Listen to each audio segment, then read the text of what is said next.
Di antara lelahnya hidup, kami memilih berhenti, bukan untuk pergi jauh, tapi untuk saling mendekat.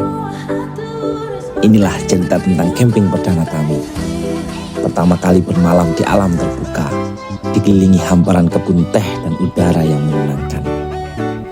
Di sini kami belajar melambat, menjauh sejenak dari hiruk pikuk, dan kembali terhubung dengan alam dan dengan keluarga.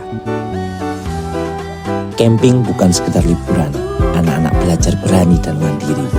Kami belajar bersabar, bekerja sama, dan mensyukuri hal-hal sederhana.